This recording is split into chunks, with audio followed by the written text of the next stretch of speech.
tinggal di Surabaya, keturunan dari Hadramaut, ya, di mana Syekh Umar bin Ahmad Baroja ini lahir tanggal 10 Jumadil Awal 1331 Hijriah atau tanggal 17 Mei 1913 Masehi.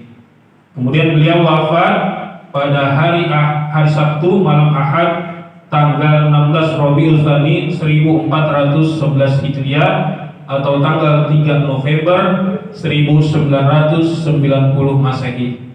Beliau meninggal yaitu dalam usia 77 tahun. Yang luar biasa anak-anakku sekalian, ya, kitab Al-Akhlaqul Banin ini, ya, tahun 1991, ya, ini sudah dicetak sebanyak 40 kali. Tahun 91 nih, ya, tahun 91 udah dicetak 40 kali dan berjumlah 3 juta buku, 3 juta eksemplar, ya. Karena berkahnya ilmu beliau, ya, ini tahun 91 aja udah kecetak 3 juta. Coba bayangin itu, ya, kalau berkah ilmunya, ya, kalau ngomongin duitnya apalagi berkah. Amin ya robbal alamin. Tahun 91. Ini sekarang udah tahun 2023. Berarti udah berapa puluh juta mungkin kitab ini sudah dimiliki oleh masyarakat. Bahkan kitab ini adalah salah satu kitab wajib di pondok, ya. Kalau yang pernah ngerasain pondok pasti pernah belajar kitab ini, Al-Akhlaqul Banin, ya. Nah, insya Allah kitab ini adalah salah satu yang akan kita kaji di dalam pengajian kita, ya. Insya Allah selain yang disepakati atau diinginkan oleh anak-anak, jadi anak-anak Pak kepengen belajar akhlak, pengen belajar fikih katanya, terus pengen belajar tauhid, ya, kita penuhi keinginan mereka, ini adalah salah satunya, ya. Mari sama-sama kita mulai pengajian kita. Kita mulai pada bab yang pertama. Qala musannif radhiyallahu anhu wa radu ankum. Babul awal bimadza yatakhallaqul walad. Ya, yang bawa buku boleh tulis. Pada bawa buku nggak nih? Ya. Ngaji jangan cuma lenggang doang, ya. Pak Andi berharap kan di grup tuh di-share tuh, ya. Yang punya bawa, ya. Yang belum punya segera milikin, ya. Di grup udah diumumin tuh, ya. Ini salah satunya. Ya, kemudian nanti bulan depan fikih, ya, kitabnya sudah di-share itu Matan Goyah buat takrib. Pengen tahu harganya nanti ditanya sama temennya, ya, murah. Bimana yatakhallaqul walad, dengan apa seorang anak berakhlak, ya, atau bagaimanakah seorang anak berakhlak? Yang pertama, yajibu 'alal waladi ayyadakhallaqa bil akhlaqil hasanati min sighari. Wajib bagi seorang anak untuk berakhlak dengan akhlak yang baik sedari kecil, ya. Kalau wajib itu artinya apa? Definisi wajib apa?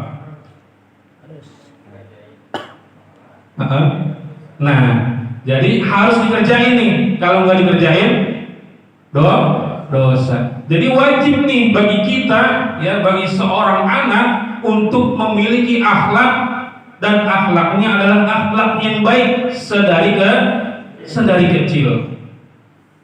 Bukan pas gede doang dia baik, tapi dari kecil itu udah harus berakhlak yang baik. Karena bagaimana mungkin gedenya berakhlak yang baik kalau kecilnya tidak ditanemin tuh akhlak yang baik. Kenapa seorang anak harus memiliki akhlak yang baik? Ita'isha mahbuban fi kibari, agar hidupnya dicintai ketika besarnya. Jadi kalau kecilnya dia berakhlak yang baik, maka ketika dia besar di dalam hidupnya itu dia akan dicintai, ya. Yad'anhu rabbahu, bahkan bukan cuma di dalam hidupnya, tapi Allah pun meridhoinya. Allah ridho kepadanya. Wa yuhibbuhu ahluhu, dicintai oleh keluarganya. Wa jami'un nas, dan juga oleh semua orang. Semua manusia senang sama kita kalau kita punya akhlak yang baik. Kemudian yang kedua, wajibu alaihi aidan, wajib juga seorang anak untuk berakhlak, ayyabta'ida 'anil akhlaqil qabihah, yaitu dengan menjauhi akhlak yang buruk atau akhlak yang tercela. Kenapa? Kaila yakuna makruhan, ya, agar tidak menjadi orang yang dibenci. La yarda anhu rabbahu, tidak diridhoi oleh Tuhannya. Wala yuhibbuhu ahluhu, tidak dicintai keluarganya. Wala ahadun minan nas, dan tidak seorang pun, ya. Jadi kita sebagai seorang anak, ya, perlu berakhlak, ya. Salah satunya adalah dengan menjauhkan akhlak-akhlak yang buruk. Kenapa?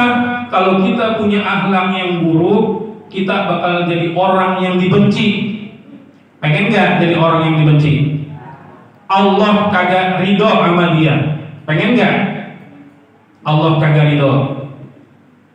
Bahkan gak didemenin, gak disayangin sama keluarga. Juga orang banyak. Oleh karena itu penting bagi kita, ya, untuk memiliki akhlak yang baik. Jadi inti dari bab yang pertama ini, akhlak itu dibagi dua. Yang pertama akhlak al-akhlakul hasanah atau akhlakul karimah, ya. Yang kedua al-akhlakul qabihah atau akhlak madmumah, ya, akhlak yang buruk. Ada dua tuh, ya. Kita dikasih pilihan, ya, pengen menjadi anak yang berakhlak yang baik atau jadi anak yang berakhlak buruk. Kamu kalau disuruh kasih pilihan, pengennya yang mana? Yang baik apa yang buruk? Yang benar. Pasti pengennya yang baik. Nah, pertanyaannya, bagaimana seorang anak punya akhlak yang baik? Apa ciri-ciri anak yang berakhlak yang baik? Apa ciri-cirinya? Kenapa? Sopan. Ya. Dia di bab keduanya dijelaskan oleh Syekh Umar Baroja, al-waladul adib, anak yang beradab atau anak yang berakhlak. Al-waladul adib yahtarimu walidayhi wa muallimi. Seorang anak yang beradab atau seorang anak yang berakhlak, satu ciri-cirinya yahtarimu walidayhi, menghormati kedua orang tuanya. Itu yang pertama tuh, ciri-ciri anak yang berakhlak baik. Yang kedua, wa muallimi, juga menghormati guru-gurunya. Wa ikhwanahul kibar, saudara-saudaranya yang lebih besar atau yang lebih tua. Itu yang ketiga.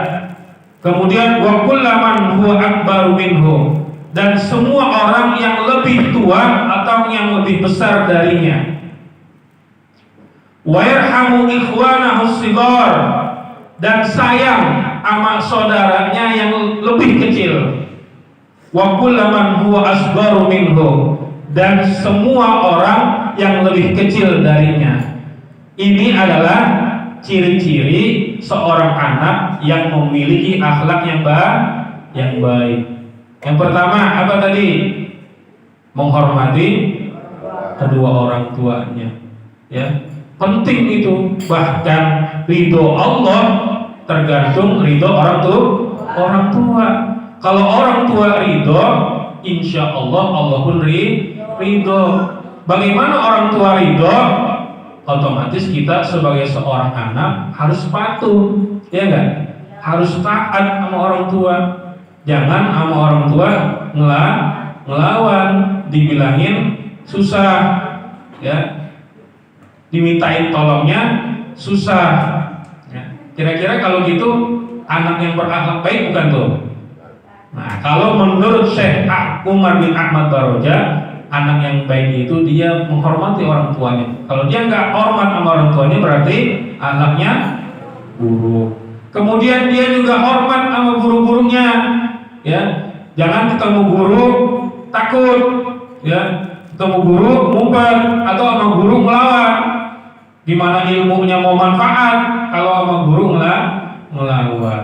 Ya, dikasih tugas, dikasih PR kagak dikerjain, ya. Gimana gurunya mau sayang, gimana gurunya mau senang kalau kita tidak patuh atau kita tidak hormat sama guru-guru kita, ya.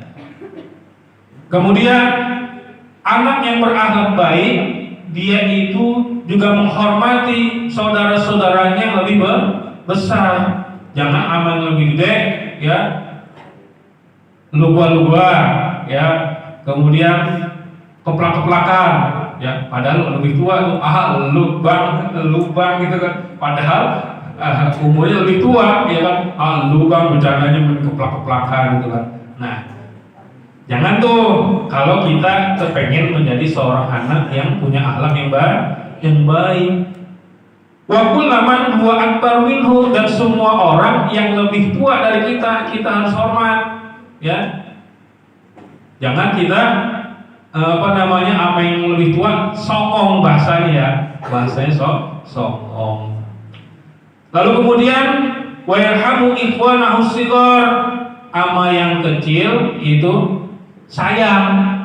Nah, ini kebalikannya nih, jangan mentang-mentang lebih tua, lebih gede, sama yang kecil, ya, manfaatin, dibully, ya kan, dibully, dikata-katain, disuruh-suruh, ya, ya. Ini paling kecil nih, disuruh siapa paling kecil disuruh, pijitin, kan, ya kan, tolong beliin rokok, ya, yang kecil-kecil disuruh-suruh, ya. Harus sayang sama yang kecil dan semua orang yang lebih kecil dari dia, gitu. Ya, ini adalah anak yang berakhlak baik. Lalu kemudian waisduqu fi kalami, senantiasa jujur ketika berbicara, ya. Jangan bohong mulu, ya. Kalau sekali kita bohong, ya, orang suka tidak percaya. Bahkan bohong itu adalah pangkalnya dosa. Ada mahfuzat mengatakan bagaimana? Ayo, ra'sud dzunubil kadzib.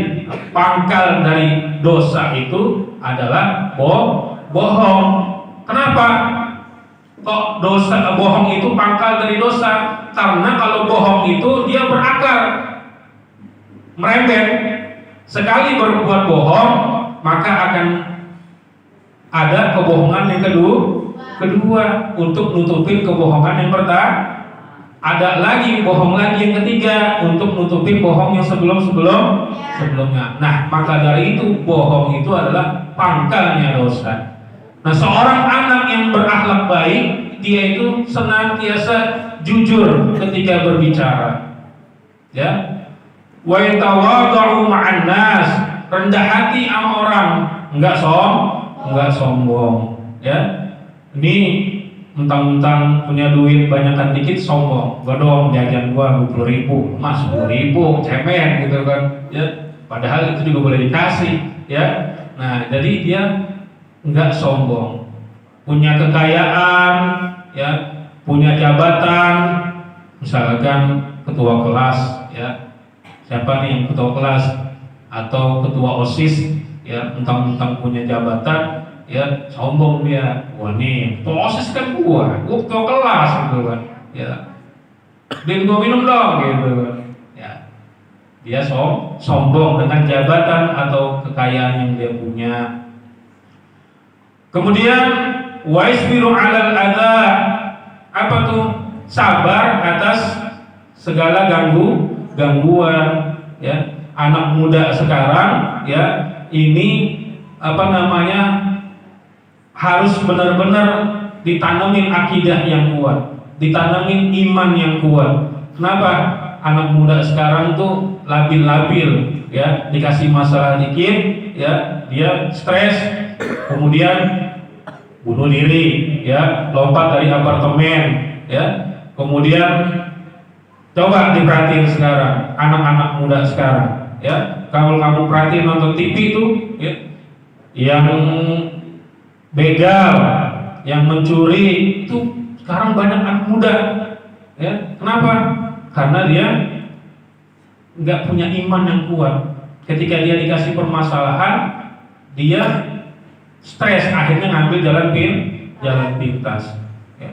Pusing, mau pacaran nggak punya modal, ya kan, ya gimana caranya kita ngebetak, ya kan, ya. Yuk ke Indomaret, ngapain silver pin main 5 biji jual gitu kan buat modal pacaran, ya kan, ya. Karena imannya lemah tuh, ya, karena nggak kuat imannya. Dikasih godaan dikit, dikasih ujian dikit, dia labil.